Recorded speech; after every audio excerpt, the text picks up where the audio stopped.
बिस्मिल्लाहिर्रहमानिर्रहीम या कनाबद व या कनस्ताइन। अस्सलाम वालेकुम दोस्तों, मैं वेलकम करता हूं अपने चैनल के नए व्लॉग में। तो दोस्तों, हस्बे मामूल एक और नया और कारामद व्लॉग उन दोस्तों के लिए जो अपनी स्ट्रगल में लगे हुए हैं कि अपने आप को किसी और कंट्री में सेटल करना है। और यकीन करो, मुझे बहुत खुशी होती है ऐसे दोस्तों की हेल्प करने में जो अपने आप को किसी और कंट्री में सेटल करने की स्ट्रगल में लगे हुए हैं। तो जब आपके कमेंट्स आते हैं, जो आपके लाइक्स आते हैं या मुझे मैसेज आते हैं, यकीन करो वो हमारा हौसला और बढ़ा देते हैं और कोशिश करते हैं आप लोगों के लिए अच्छी से अच्छी वीडियो बनाएं। अगर आप भी किसी और कंट्री में अपने आप को सेटल करने की स्ट्रगल में लगे हुए हैं तो बिना देर किए मेरे चैनल को सब्सक्राइब करें। और जो पुराने देखने वाले हैं दोस्त, उनसे गुजारिश है कि मेरी वीडियो अगर अच्छी लगे तो लाइक और कमेंट्स कर दिया करें। मैं वैसे व्हाट्सअप भी देता हूं, लेकिन कमेंट्स भी कर दिया करें, तो इस तरह वीडियो की रीच और बढ़ जाती है। तो आज का जो हमारा टॉपिक है वो है यूरोप का कंट्री सर्बिया। सर्बिया एक ऐसा बेहतरीन मुल्क है जो हो सकता है इन फ्यूचर में वो भी शेंगन कंट्री के साथ मिल जाए, क्योंकि सर्बिया के जो बॉर्डर हैं दो ऐसे कंट्री हैं जो ऑलरेडी यूरोपीय यूनियन के मेंबर्स हैं। उनमें से रोमानिया और हंगरी, दोनों का बॉर्डर इनके साथ मिलता है और इसके अलावा भी और अच्छे मुल्क इनके साथ मिल जाते हैं। और सर्बिया का वीज़ा लेना इतना मुश्किल नहीं है। मैं पूरा स्टेप बाय स्टेप आपको समझाऊंगा कि सर्बिया का वीज़ा आपने कैसे अप्लाई करना है। तो वीडियो अगर थोड़ी लंबी हो जाए तो आखिर तक देखिएगा ताकि आपको एक एक स्टेप समझ आ जाए। फिर भी कोई चीज़ समझ नहीं आती तो मुझे कमेंट्स कर लीजिएगा या व्हाट्सअप नंबर आ रहा होगा, वहाँ पर मुझसे रब्ता कर सकते हैं। तो सबसे पहले हम बात कर लेते हैं डॉक्यूमेंट्स के सिलसिले में। यहाँ पर जो आ रही है लिस्ट आप देख रहे होंगे, ये डॉक्यूमेंट्स जो है आपने अरेंज कर लेने। इतने मुश्किल नहीं है, बेसिक से डॉक्यूमेंट्स हैं, आपने अरेंज कर लेने हैं। और ये अरेंज करने के बाद आप बैठ जाएं, अपना वीज़ा खुद अप्लाई करें ऑनलाइन। बाकी मैं आपको फ़ोन की स्क्रीन पर जाकर स्टेप बाय स्टेप समझाऊंगा कि आपने वीज़ा कैसे अप्लाई करना है। तो नए देखने वाले दोस्तों से गुजारिश है कि मेरे चैनल को सब्सक्राइब करें और वीडियो अच्छी लगे तो लाइक भी कर दीजिएगा। तो लेट्स गो, चलते हैं फ़ोन की स्क्रीन पर। तो दोस्तों, मैं वेलकम करता हूं अपनी फ़ोन की स्क्रीन पर। तो सबसे पहले हम काम क्या करेंगे, ब्राउज़र ओपन करेंगे। ब्राउज़र में सबसे पहले सर्च करेंगे Serbia e visa. Serbia e visa जैसे आप सर्च करेंगे, ये जैसे गोल दायरे में आप देख रहे होंगे, ये सर्बिया की ऑफिशियल वेबसाइट है। इसका लिंक मैं डिस्क्रिप्शन में भी दे दूंगा। तो आप इसको क्लिक करेंगे। जैसे क्लिक करेंगे तो यहाँ पर आप देख रहे होंगे, अगर आपने पहले रजिस्टर्ड किया हुआ है तो यहाँ पर लॉगिन होंगे, अगर नहीं किया हुआ तो थोड़ा सा नीचे आ जाएंगे। यहाँ पर देख रहे होंगे रजिस्टर्ड एन अकाउंट, गोल दायरे या एरो के निशान में आप देख रहे होंगे, इसको क्लिक करेंगे। जैसे इसको क्लिक करेंगे तो यहाँ पर देख रहे हैं, यहाँ पर इस तरह की स्क्रीन ओपन हो जाएगी। थोड़ा सा नीचे आ जाएंगे।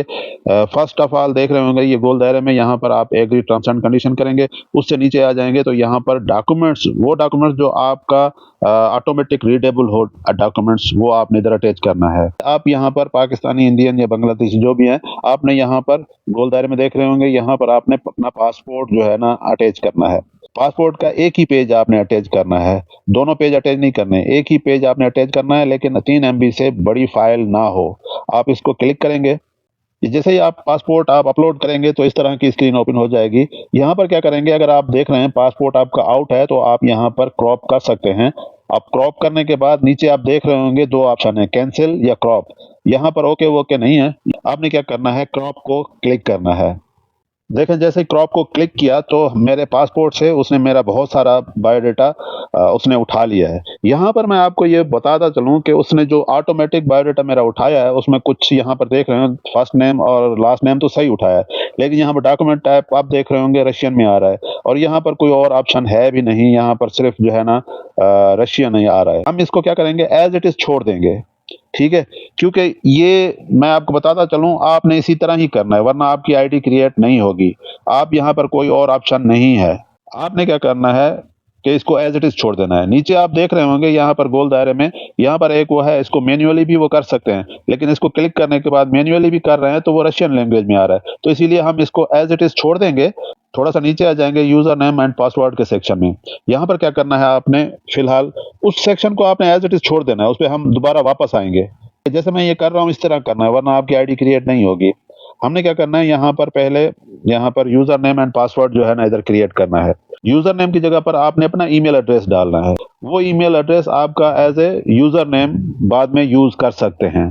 दोस्तों, जैसा कि देख रहे हैं, मैंने यूजर नेम की जगह पर अपना ईमेल एड्रेस डाल दिया और नीचे पासवर्ड सेट कर दिया है।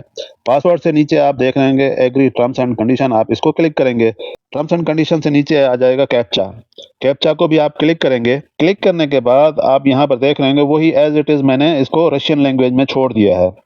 तो हम क्या करेंगे, रजिस्टर को क्लिक करेंगे। रजिस्टर तो नहीं करेगा, लेकिन फर्स्ट अटेम्प्ट करेंगे तो ये फिर करेक्ट फॉर्म में आ जाएगा। देखो, मैंने रजिस्टर्ड को क्लिक किया। देखो, जैसे रजिस्टर्ड को मैंने क्लिक किया तो उसने रजिस्टर्ड नहीं किया, लेकिन अब देख रहे होंगे यहाँ पर आप वो जो रशियन लैंग्वेज में थे, अब वो सारे चले गए। अब आपने क्या करना है, थोड़ा-सा नीचे आ जाएँगे, यहाँ पर गोल दायरे में देख रहे होंगे, आपने इसको क्लिक करना है। जैसे आप इसको क्लिक करेंगे, यहाँ पर फिर आपके ऑप्शन खुल जाएँगे। जैसा कि ये देख रहे हैं, डॉक्यूमेंट टाइप यहाँ पर पासपोर्ट देंगे, यहाँ पर अपना कंट्री का नाम देंगे। चूँकि मैं पाकिस्तान से हूँ, मैंने अपना कंट्री का नाम दे दिया। आप जहाँ से भी होंगे अपनी कंट्री का नाम देंगे। नीचे आ जाएँगे, मेरा जेंडर वगैरह भी उसने दे दिया और यहाँ पर आप गोल दायरे में या एरो के निशान पे आप देख रहे हैं, ये एक सेक्शन है, इसको आपने यहाँ पर नो करना है। इसको यहाँ पर नो करने के बाद फिर नीचे आ जाएँगे, एक नज़र आप यूज़र नेम और पासवर्ड वाले सेक्शन को डालेंगे क्योंकि यूज़र नेम मेरा जो था वो तो एज़ इट इज़ है, लेकिन नीचे जो पासवर्ड है वो चला गया। अब दोबारा मैं उस पासवर्ड को डालूँगा।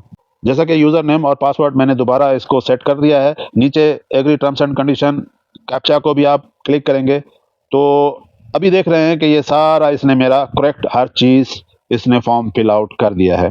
तो आपने भी इस तरह करना है। ये थोड़ा-सा एरर है, इनको करेक्ट करना चाहिए, लेकिन आप फर्स्ट अटेम्प्ट में आप क्लिक करेंगे, उसमें तो आप मिस जाएँगे, लेकिन दूसरा अटेम्प्ट करेंगे, तो उसमें सारा आपका ये फॉर्म फिल आउट हो जाएगा, तो आप रजिस्टर्ड को क्लिक करेंगे। तो दोस्तों जैसा कि देख रहे हैं मेरी आईडी क्रिएट हो गई है और ईमेल पे भी जाकर मैंने लिंक को कंफर्म किया है, तो मेरी आईडी क्रिएट हो गई है। तो मैं क्या करूँगा, अभी लॉगिन होऊँगा। दोस्तों रजिस्टर्ड होने के बाद आप दोबारा उस वेबसाइट पे आ जाएँगे, तो यहाँ पर जैसा कि ये देख रहे हैं ये लॉगिन, यहाँ पर क्लिक करेंगे। जैसे ही लॉगिन को क्लिक करेंगे, यहाँ पर आ जाएगा वही यूज़र नेम और पासवर्ड। यूज़र नेम वही ईमेल एड्रेस डालनी है जो आपने दी थी और पासवर्ड वही जो आपने वहाँ पर दिया था, वो डालकर आपने साइन इन होना है। तो दोस्तों आईडी क्रिएट करने के बाद जैसे ही लॉगिन होंगे तो इस तरह की स्क्रीन ओपन हो जाएगी। यहाँ पर आपको कहीं नज़र नहीं आ रहा होगा कि यहाँ से आप अपनी एप्लीकेशन सबमिट कर सकते हैं। तो आपने क्या करना है, थोड़ा-सा नीचे आना है, यहाँ पर लास्ट में आप देख रहे होंगे, आप यहाँ पर गोल दायरे में या एरो के निशान पर देख रहे होंगे, आपने इसको क्लिक करना है। जैसे आप इसको क्लिक करेंगे बहुत सारे ऑप्शन खुल जाएँगे, यहाँ पर आपको रशियन में बता रहा होगा, लेकिन आपने क्या करना है, यहाँ से जाकर आपने ट्रांसलेट करना है, ठीक है? तो इसको इंग्लिश में मैं ट्रांसलेट करता हूँ, ये देखो अभी इंग्लिश में आ गया। तो आपने क्या करना है, अभी देख रहे होंगे आपको नज़र आ होगा go to e-visa application. Serbia का वीज़ा थोड़ा-सा डिफ़िकल्ट है, लेकिन अगर आप मेरी वीडियो गौर से देखेंगे तो आपको पूरा समझ में आ जाएगा। तो यहाँ से क्या करेंगे, हम गो टू ई-वीज़ा एप्लीकेशन इसको क्लिक करेंगे, तो इस तरह की कोई स्क्रीन ओपन हो जाएगी।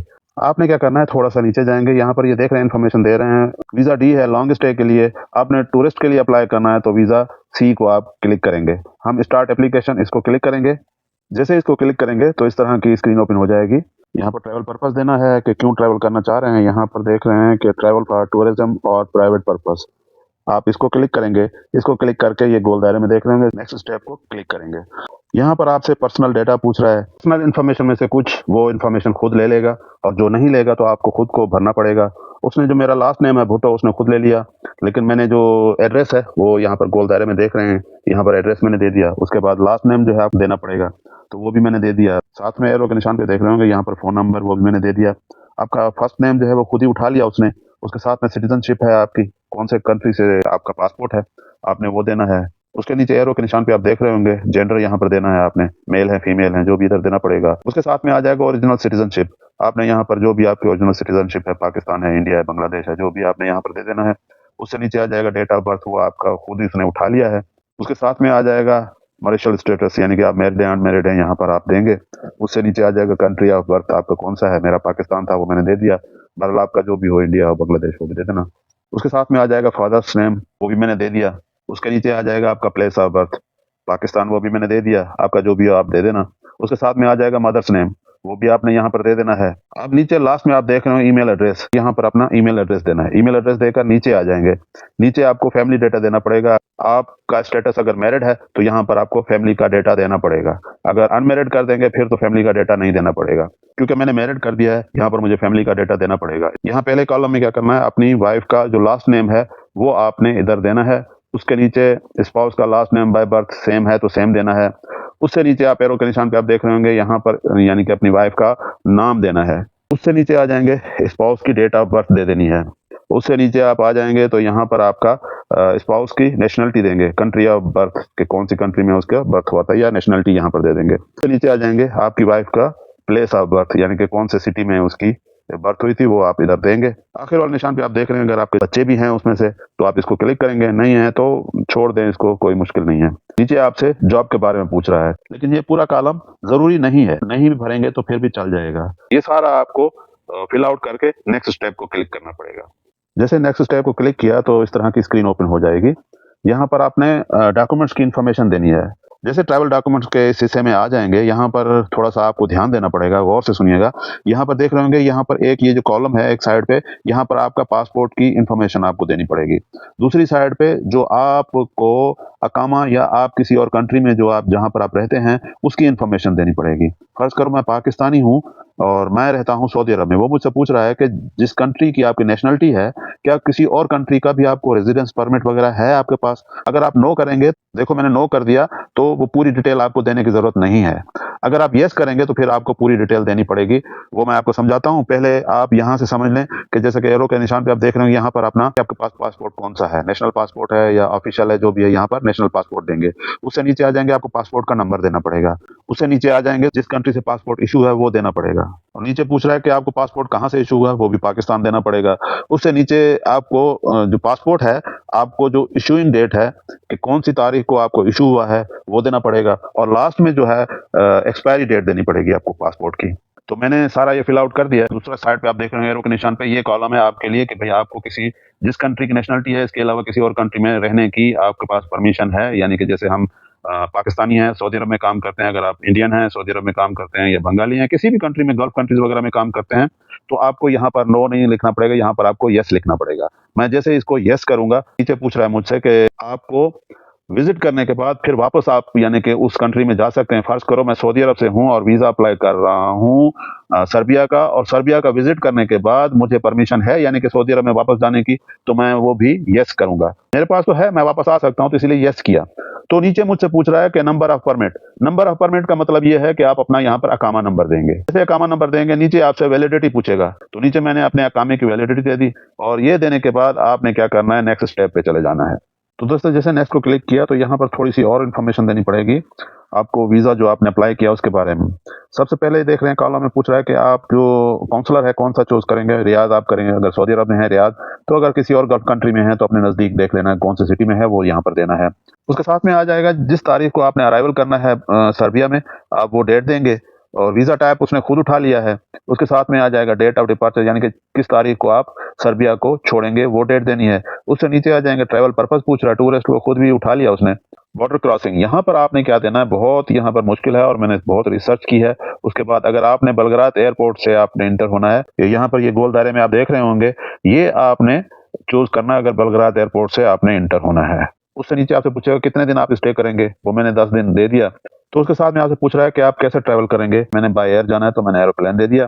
उससे नीचे आ जाएंगे तो ये बहुत इंपॉर्टेंट यहाँ पर ये कॉलम है। यहाँ पर आपसे पूछ रहा है कि पिछले 3 सालों में कौन से कंट्री आपने विजिट किए हैं। अगर किए हैं तो यस करेंगे, अगर नहीं किए तो नो करेंगे। नो करेंगे तो मजीद आपको इन्फॉर्मेशन नहीं देनी पड़ेगी। अगर यस करेंगे तो आपको जो पिछले 3 सालों में जो जो कंट्री आपने विजिट किए हैं वो आपको इन्फॉर्मेशन यहाँ पर देनी पड़ेगी। उससे नीचे आ जाएगा कि आपसे पूछ रहा है कि सर्बिया में पहले आपने इंटर किया है या नहीं किया। तो अगर किया है तो यस करेंगे, अगर नहीं किया तो नो करेंगे। उससे नीचे आ जाएंगे तो यहाँ पर आपसे स्पॉन्सर्स का जो है ना डिटेल देनी पड़ेगी। अगर आपके पास स्पॉन्सर नहीं है तो आपने क्या करना है, पहले होटल बुकिंग कर लेनी है। आपने होटल की पूरी डिटेल आपने देनी है। मैंने जैसे होटल की बुकिंग कर ली है, पहले यहाँ पर एरो के निशान पे आप देख रहे हैं, यहाँ पर होटल की बुकिंग जो नाम है वो देना है। उससे नीचे आ जाएंगे तो फ़ोन नंबर आपने देना है। उससे नीचे आप एड्रेस देनी है। तो दोस्तों होस्ट एड्रेस देने के बाद नीचे देखेंगे तो ईमेल एड्रेस आपको देना पड़ेगा। आपने होटल बुकिंग वो करनी है जिसकी आपके पास ईमेल एड्रेस हो। ईमेल एड्रेस होगी तो इधर लाजमी देनी पड़ेगी। उसके बाद नीचे आ जाएंगे तो आपसे म्यूनसिपालिटी का पूछ रहा है कि आप जो एड्रेस देंगे ना उसमें आपको म्यूनसिपालिटी का एड्रेस भी मिल जाएगा। जैसे मैंने इसमें एड्रेस में देख रहे हैं, ये आप देख रहे हैं गोल दायरे में, क्योंकि एड्रेस दिया है जो उसमें ये लिखा है तो इसकी म्यूनसिपालिटी है। तो उसके नीचे आ जाएगा सेटलमेंट। जैसे ही परफेक्ट म्यूनसिपालिटी का नाम देंगे तो नीचे सेटलमेंट ऑटोमेटिक वो खुद उठा लेगा। अब आ जाए नीचे स्ट्रीट नेम। स्ट्रीट नेम भी आपको एड्रेस में मिल जाएगा, वो इधर दे देना है। हाउस नंबर पूछ रहा है क्या है, वो भी आपको एड्रेस में मिल जाएगा 28, वो मैंने 28 यहाँ पर दे दिया है। बाकी जो कॉलम है वो इंपॉर्टेंट नहीं है तो इसको खाली छोड़ देंगे। उससे नीचे आ जाएंगे, एरो के निशान पे आप देख रहे हैं, पूछ रहा है कि आप ये जो ट्रैवल करेंगे इसका खर्चा कौन उठाएगा। तो उसमें आप लिखेंगे वीजा एप्लीकेंट, यानी कि आप खुद उठाएंगे। उससे नीचे आ जाएंगे तो आपसे पूछ रहा है कि भाई आप जो जब ट्रैवल करेंगे तो किस तरह यानी कि एक्सपेंस करेंगे। तो मैंने कर दिया कि कैश में, ठीक है, क्योंकि मैं कैश यहाँ से ले जाऊंगा और कैश ही यूज करूंगा। डेबिट कार्ड भी क्रेडिट कार्ड भी आप दे सकते हैं, लेकिन बेटर है कैश आप दे दें। ये सारा फिल आउट करने के बाद ये एरो के निशान पे आप देख रहे हैं, अब नेक्स्ट को हम क्लिक करेंगे। तो दोस्तों जैसे नेक्स्ट स्टेप को क्लिक करेंगे तो इस तरह की स्क्रीन ओपन हो जाएगी। आप थोड़ा नीचे आ जाएंगे, नीचे आप देख रहे हैं यहाँ पर अपनी पिक्चर अपलोड करेंगे। पिक्चर अपलोड करने के बाद नीचे आप देख रहे होंगे आपसे पासपोर्ट की कॉपी मांग रहा है। पासपोर्ट की कॉपी आपको अपलोड करनी पड़ेगी। उससे नीचे आप देख रहे होंगे इनविटेशन लेटर। इनविटेशन लेटर या आप जो होटल की बुकिंग की थी वो आपने इधर अपलोड करनी है। और उससे नीचे आ जाएंगे तो एविडेंस ऑफ अमाउंट, यहाँ पर आप अपनी बैंक स्टेटमेंट अपलोड करनी है। बैंक स्टेटमेंट अपलोड करने के बाद नीचे आप जो देख रहे होंगे एरो के निशान पर, यहाँ पर आप अपनी टिकट आप अपलोड करेंगे। टिकट अपलोड करने के बाद नीचे एरो के निशान पर आप देख रहे होंगे, यहाँ पर अपनी इंश्योरेंस अपनी जो है वो आप अपलोड करोगे। इंश्योरेंस भी जरूरी है, लाजमी आपने पहले जाने से पहले अपनी इंश्योरेंस करवा लेनी है। इंश्योरेंस अपलोड करने के बाद नीचे आपसे पूछ रहा है एडिशनल डॉक्यूमेंट, ये जरूरी नहीं है, अगर और कोई ऐसे कोई डॉक्यूमेंट्स हैं अपलोड करना चाहें तो वो अपलोड कर सकते हैं। ये सब कुछ अपलोड करने के बाद एरो के निशान पर आप देख रहे होंगे नेक्स्ट स्टेप को आप क्लिक कर देंगे। तो दोस्तों जैसे ही नेक्स्ट को क्लिक करेंगे इस तरह की स्क्रीन ओपन हो जाएगी। यहाँ पर आप क्या करेंगे, यहाँ पर अंडरटेकिंग देंगे कि भाई जितनी आपने इन्फॉर्मेशन दी है वो आपने बिल्कुल सही दी है। यहाँ गोल दायरे में देख रहे हो, यहाँ पर इसको क्लिक करना है। क्लिक करके प्रोसीड पेमेंट को आपने क्लिक करना है। दोस्तों जैसे पेमेंट वाले बटन को आप क्लिक करेंगे, यहाँ पर आप देख रहे होंगे, यहाँ पर ये मेरी पूरी एप्लीकेशन जो है, मेरी रिक्वेस्ट यहाँ पर चली गई है। यहाँ पर आप गोल दायरे में आप देख रहे होंगे सेंडिंग डेटा इन प्रोग्रेस, ये प्रोग्रेस में है। जब ये अप्रूव हो जाएगा तो ये मुझे इन्फॉर्म कर देंगे। जब मुझे इन्फॉर्म कर देंगे तो मैं जो है फिर उसकी पेमेंट करूंगा या उसकी वीजा फीस की जो है पेमेंट करनी पड़ेगी। तो दोस्तों ये था सर्बिया का वीजा अप्लाई करने का तरीका। बहुत ही डिफिकल्ट टास्क था और जैसा कि मैंने आपको पूरा कंप्लीट समझा दिया। और फिर भी आपको कोई स्टेप समझ ना आया हो तो मुझसे कमेंट्स करके पूछ सकते हैं या व्हाट्सएप पे पूछ सकते हैं। तो एक दफ़ा फिर गुजारिश है कि इस तरह की अच्छी अगर वीडियो आपको चाहिए तो मेरे चैनल को सब्सक्राइब करें। तो मुझे दें इजाज़त, मिलते हैं फिर अगले किसी व्लॉग में। अल्लाह हाफिज़।